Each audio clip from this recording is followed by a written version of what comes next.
श्रीगुरुभ्यो नमः परमगुरुभ्यो नमः श्रीमदानन्दतीर्थभगवत्पादाचार्यगुरुभ्यो नमः।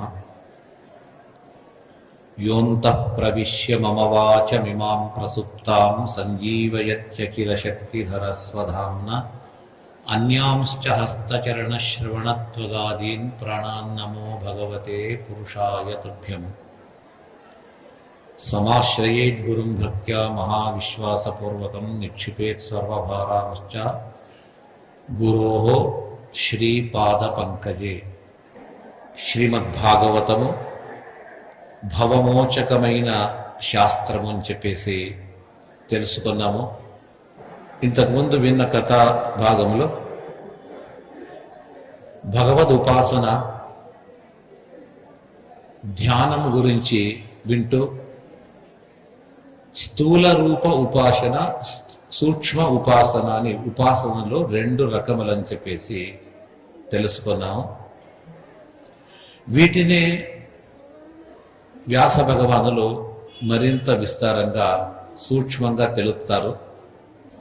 ధ్యాన, ధారణ, సమాధి అని చెప్పేసి ఉపాసనలో మూడు భాగాలు అని చెప్పేసి నిన్న చెప్పేటప్పుడే దాని సూచన చేశా. ధ్యాన, ధారణ, సమాధి అని మూడు ఉపాసన విభాగ. ఏది ధారణ, ఏది ధ్యానము, సమాధి అవస్థ అంటే ఏది అనే విషయాన్ని వివరిస్తారు. ఖండ స్మృతిర్ధారణాచ అఖండా ధ్యానముచ్యతే. ఖండ స్మృతి ధారణ, అఖండ ధ్యానముచ్యతే. ధారణ అన్నట్టయితే భగవంతుణ్ణి మనము అతని యందు, అతని అవయవముల యందు ఈ వ్యాప్తమైనటువంటి ప్రపంచాన్ని చూడడము, దీన్ని ధారణ అంట. చెప్పాను ఇది, ఉదాహరణకు మళ్ళా చెప్తా. భగవంతునిలో ఈ సమగ్రమైన విశ్వము లోపల ఉన్నది. అదేమది బ్రహ్మాండం అన్న 14 లోకాలు.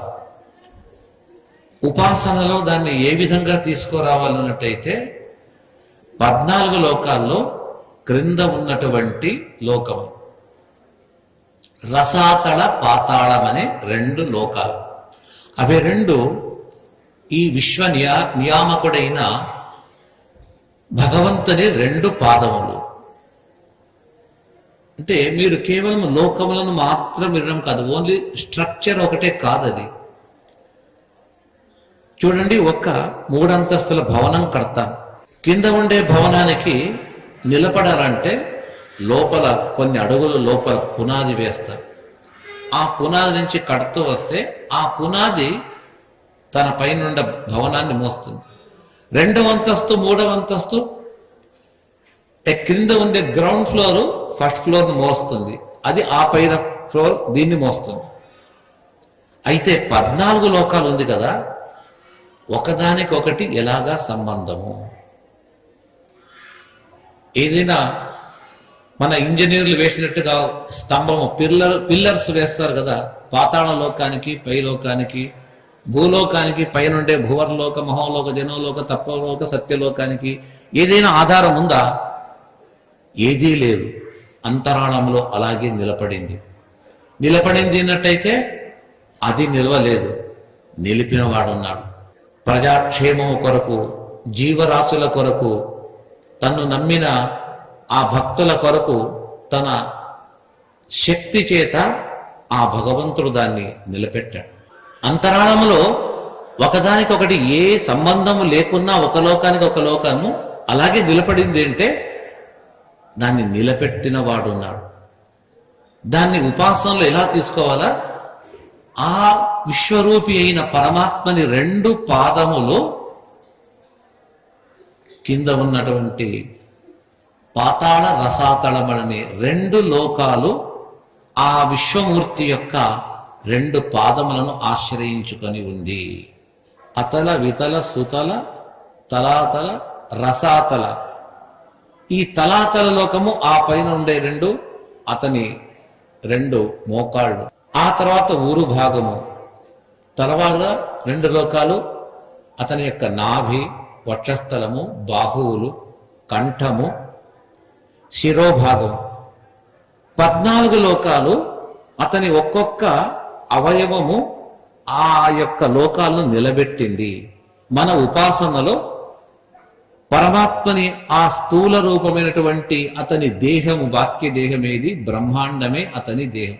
మనకు చూడండి, లోపల జీవుడు చాలా సూక్ష్మంగా మన హృదయంలో మన ఆత్మ, మన జీవస్వరూపుడు ఉన్నా ఆ సూక్ష్మమైన జీవుడు ఏం చేయలేడు. కాబట్టి భగవంతుడు మనకి దేహం ఇచ్చాడు. ఎముకలచే, రక్త మాంసములచే, చర్మము చేత, సప్తావరణముచే కూడిన ఈ దేహము మనము ధరించాం. ఈ దేహము శాశ్వతం కాదు. ఇది ప్రతి జన్మకు ఒకసారి వెళ్ళిపోతుంది. ఆ జీవుడు వెళ్ళి తన కర్మానుసారంగా ఎక్కడుండాలో ఉండి మళ్ళా తిరిగి మరొక దేహాన్ని స్వీకరిస్తాడు. అదేవిధంగా ఆ పరమాత్మకు తానే కల్పించిన ఆ బ్రహ్మాండం అనేది ఒక దేహం వలె స్థూల రూపమైన ఉపాసనకు ఆ లోకమే అతని అవయవంగా మనం భావిస్తూ, దాని అంతర్యామిగా ఆ స్వామి పరమాత్మ లోపల ఉన్నాడు, ఉండి ఆయా లోకాలను కాపాడుతున్నాడు. పాతాళం గట్టిగా నిలబడింది అంటే నిలబడడానికి ఆ స్వామి తన పాదముల పైన ఆ లోకమును మోశాడు. ఉదరంలో కొన్ని లోకాలు, హృదయంలో ఒక లోకం. అలాగే వస్తూ సత్యలోకం, బ్రహ్మదేవునకు అధిష్టానమైన అతడు నివసించి పరిపాలించే లోకము సత్యలోకము. ఆ లోకము అతని ఆ మహనీయుడైన పురుషోత్తముని యొక్క తలభాగం, తలలో ధరించాడు. ఇలా తెలుసుకొని ఆ ఉపాసన గావిస్తే ఇది స్థూల రూప ఉపాసనము అని చెప్పాడు. అంటే ఆ భగవంతుడు అతని అవయవముల్లో మనము సమస్త ప్రపంచాన్ని మనము చూచేది. ఇక స్థూల రూప సూక్ష్మంగా మన హృదయములో ఆ పరమాత్మని సచ్చిదానంద ఆత్మస్వరూపాన్ని చింతన చేసేది. ఇది సూక్ష్మంగా. ఈ విధమైన ఉపాసనకే ధారణ అనే పేరు. ధ్యాన ధారణ సమాధిలో ఈ ధారణ అనేది ఈ విధంగా ఉంటుంది. ఈ విధమైన ఉపాసన చేయటము చేత మనకు కలిగే లాభమేమి? తర్వాత ధ్యానం. ఈ ధ్యానం అంటే ఏమి? దాన్ని కూడా చెప్తారు. నైరంతర్యం మనోవృత్తి ధ్యానమిత్యుచ్యతే బుధై. నిరంతరము విరామము లేకుండా మనస్సులో ఆ భగవంతుని ఉపాసన, అది స్మరణ రూపోపాసన కావచ్చు, విశేషమైన తాత్విక చింతన కావచ్చు, అలాంటి చింతననే ధ్యానం అంటారు. అంటే నిరంతరం, వితౌట్ బ్రేక్. అందుకే ఋషీశ్వరులు, మునీశ్వరులు ధ్యాన సమాధిలో కూర్చుంటే వారికి సూర్యోదయ సూర్యాస్తమయ జ్ఞానం కూడా ఉండదు. పరీక్షిత్ మహారాజు కథలో తాను శ్రమను వేటకు వెళ్ళి వేటాడి చాలా శ్రమ పడ్డాడని, ఆకలి దాహమవుతుంది, దాహం తీర్చుకోవడానికి జలాశయం ఎక్కడ అగుపించలేదు, దూరంగా ఆశ్రమం అగుపించింది. ఆశ్రమంలో ప్రవేశించాడు, చాలాసేపు నిలబడ్డాడు. నిలబడినా అక్కడ ఉండే ఒక ఋషి కళ్ళు మూసుకుని కూర్చున్నాడు. ఇతన్ని మాట్లాడించలేదు, పలకలేదు. ఎంతసేపు అయినా లేదనేటప్పటికీ కాస్త చిరాకు, కోపం వచ్చింది. ఇంత పెద్ద గొప్ప చక్రవర్తిని నన్ను ఉదాసీనం చేశాడు అని. అయితే అతడు ఇతన్ని గమనించలేదు. వాక్య ప్రపంచ జ్ఞానమే లేదు ఆ మహామునికి. ఏమయ్యాడు? తన లోపల వెళ్ళిపోయి ఆ పరమాత్మని స్వరూపాన్ని గావిస్తూ ఈ విధమైనటువంటి ఉపాసన నిరంతరము మానసిక ప్రవృత్తి, నైరంతర్యం మనోవృత్తి అంటారు. ధ్యానానికి డెఫినేషన్ శాస్త్రకారులు చెప్తూ ఎప్పుడూ కూడా ఆపకుండా కొంతకాలం, అది వారి వారి శక్తి అనుసారం. అలాగే ఆ ఉపాసనలో స్మరిస్తూ తాత్విక చింతన చేస్తూ కాలం గడుపుతూ పోతే సూర్యోదయ సూర్యాస్తమయములు పాడ్యమి, విధియ, తిథియ, తిథులు, నవమి, దశమి ఏదీ లేకుండా పక్షములు దాటిపోతూ మాసములు దాటిపోతుంటుంది. దాటిపోయినా వారికి ఆహారము, తర్వాత నీరు అదేమీ కాబట్టు. భగవంతున్నే అసంప్రజ్ఞాత సమాధి అంటారు. వాక్య ప్రపంచములో ఎలాంటి భేరీ తాడనము చేసినా వచ్చి అతన్ని పట్టి ఇలాగ కదిల్పినా కూడా వారికి అటు ఇటు చూచే ప్రజ్ఞ కూడా కోల్పోయి ఉంటారు. అంటే అంత మానసికంగా పరమాత్మని యందు ఆ మనస్సును పెట్టేసి ఉంటారు. అలాంటి సందర్భంలో రాజుకు తెలియలేదు, ఇతడు కావలసిగా చేస్తున్నాడని అతన్ని అవమానపరిచి వెళతాడని చెప్పుకున్నాం. ఇది ఒక నైరంతర్యం మనోవృత్తి ధ్యానమిత్యుచ్యతే బుధై. నిరంతరము ఏ ఒక విరామము లేకుండా ఆ పరమాత్మ చింతన గావిస్తారు కదా, ఇది ధ్యానం. ధారణ దీన్ని చెప్పాము. ఇక అన్నిటినీ మరచి ఏది కూడా వాక్య ప్రపంచంలో ఏ విచారము లేకుండా ఒకే వస్తువుపై దృఢమైనటువంటి దృష్టిని పెట్టి ఉండేది సమాధి అవస్థ అని చెప్తూ, ఈ విధమైనటువంటి ఉపాసనచే కలిగే ఫలితమేమి అంటే మనస్సు యొక్క మాలిన్యము తొలగిపోతుందట. ఇంతేకాదు, యస్యాం సంధార్యమాణాయాం యోగినో భక్తి లక్షణ ఆసు సంపద్యతే యోగ ఆశ్రయం భద్రమీక్షిత. నిరంతరమైన భక్తి రూప యోగం అనేది ఇతనికి అలవడుతుంది. భక్తి క్షణక్షణానికి పెరిగిపోతుందట. పెరగకపోతే ఆ ధ్యానము, ఆ ఉపాసన, ధారణ అక్కడికి ఆగిపోతుంది. పెరుగుతూ ఉండాలట. ఈ భక్తియే మోక్షానికి కారణము. పరమాత్ముడు ఎన్ని సాధనములున్నా మిగతా సాధనములకు కాస్త సంతోషపడవచ్చు, భక్తికి చాలా సంతోషపడతాడట. మధ్వాచార్యులు తమ గ్రంథములో చెప్తారు, భక్త్యైవ తుష్టిమభ్యేతి విష్ణుర్ నాణ్యేన కేనచిత్. కేవలము భక్తి మాత్రము చేతనే పరమాత్మనకు సంతృప్తి గాని ఇతర సాధనములు కాదు. జ్ఞానమే శ్రేష్టమని చెప్పాము ఒక సందర్భంలో. ఇప్పుడు భక్తి శ్రేష్టం అంటే ఎప్పుడు ఏ సందర్భంలో ఏది చెప్పినా అది వాస్తవమా అంటే, జ్ఞానము గొప్పదే. జ్ఞాన సముపార్జన, జ్ఞానాన్ని పొందిన వ్యక్తి అతనిపై భగవంతుని ప్రీతి ఎక్కువగా ఉంటుంది, సందేహం లేదు. అయితే జ్ఞానం అనేది ఉన్నప్పటికీ మనస్సు భగవంతుని యందు పోయి నిలబడుతుంది. అటు ఇటు పోకుండా ఆ మనస్సు పరమాత్మను వదలకుండా అక్కడే ఉంటుంది అని చెప్పలేము. జ్ఞానమేమంటే ఆ భగవత్ స్వరూపాన్ని బాగా అర్థం చేసుకుంటాడు.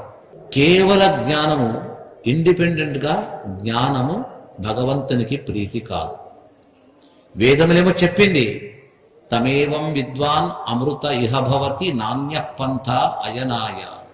నాణ్య పంథ, పంథ అంటే మార్గము. భగవంతుని చేరడానికి ఈ జ్ఞానం అనే మార్గము తప్పితే వేరే మార్గము లేదు అని వేదములు చాలా చోట్ల చెప్పింది.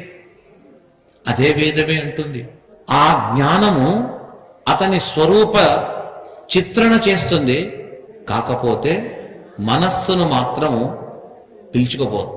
మన మనస్సును పిలుచుకు వెళ్ళేది భక్తి మాత్రమే. కేవలం భక్తి మాత్రమే ఉండి జ్ఞానము లేదు అంటే భగవంతుడు భక్తిని చూచి సంతోషపడతాడు. అయితే ఆ భక్తి చేత జ్ఞానమును కూడా ఇతనికి కలిగేటట్టుగా చేసి ఆ జ్ఞానము భక్తి చేరిన తర్వాతనే పూర్తి సంతృప్తి పొందుతాడు పరమాత్మ. మొత్తానికి జ్ఞానం మాత్రం ఉండి భక్తి లేదు అంటే కూడా ఆ పరాత్పరుని కృపకు పూర్తిగా పాత్రలు కాలేదు. భక్తి మాత్రమే ఉండి జ్ఞానం లేకపోయినా ఆ భక్తి ఏం చేస్తుంది, జ్ఞానాన్ని తీసుకొస్తుంది. ఎక్కడో జారిపోయినటువంటి జ్ఞానాన్ని అదే వెళ్ళి పట్టుకొచ్చి తనతో పాటు చేర్చుకొని ఆ జ్ఞాన భక్తుల సంగమము సమాగమము చేత ఆ పరమాత్మని దృష్టి మనపై పడేటట్టుగా చేస్తుంది. అయితే తొందరగా కావాలా, ఇంకా విశిష్టంగా కావాలంటే ఆ జ్ఞాన భక్తులకు తోడు ఇంకొకటి ఉంది. అది ఏది? వైరాగ్యం. ఆ వైరాగ్యము చేత దృఢమవుతుందట. అందుకే ప్రధానంగా భక్తిని విశేషంగా పెట్టుకొని దానికి జ్ఞానం ఒకటి చేర్చి ఆ జ్ఞాన భక్తులు కలిసి గంగా యమునా సంగమం వలె చేరి వెళుతూ ఉన్నప్పుడు వైరాగ్యం యొక్క సహకారం దొరికితే, వైరాగ్యం అనేది అగ్ని. ఒక పాత్రలో ధాన్యము, బియ్యమో పప్పో వేస్తాం. వేసి పెడితే ఆ పాత్రను పొయ్యి పైన పెడితే ఏమవుతుంది? పక్వము కాదు. దానికి ఒక కింద నిప్పు ఉండాలి. అగ్నితే తప్తము కావాలి. అగ్ని తప్తమైనప్పుడు అది బాగా ఉడికి మృదువుగా తయారవుతుంది. వైరాగ్యం అనే అగ్ని ఈ జ్ఞానభక్తులకు జత అవుతే జ్ఞానము బాగా వికసిస్తూ భక్తి పరిపక్వం అవుతుంది. Sun Life multi speciality hospital ప్రజలకు నిరంతర వైద్య సేవలు అందిస్తున్న hospital. Diabetology, stem cell physician లో ఇండియాలోనే మొదటి డాక్టర్ గా పేరుగాంచిన డాక్టర్ విజయ్ భాస్కర్ గారు అత్యాధునిక విజ్ఞాన పరిజ్ఞానంతో అంతర్జాతీయ ప్రమాణాలతో సామాన్యులకు సైతం అందుబాటులోకి తెచ్చారు Sun Life multi speciality hospital ను. అనుభవజ్ఞులైన వైద్యులతో అన్ని రకాల వైద్య సేవలు, ఆపరేషన్స్, సర్జికల్ ఎమర్జెన్సీలు, ప్లాస్టిక్ సర్జరీలు, చికిత్స అందించనున్నారు. 24 గంటలు అందుబాటులో ఫార్మసీ మరియు అంబులెన్స్ సౌకర్యం కలదు. సంప్రదించండి Sun Life multi speciality hospital, Dhammaiguda. Contact number 8121678234, 9700971100.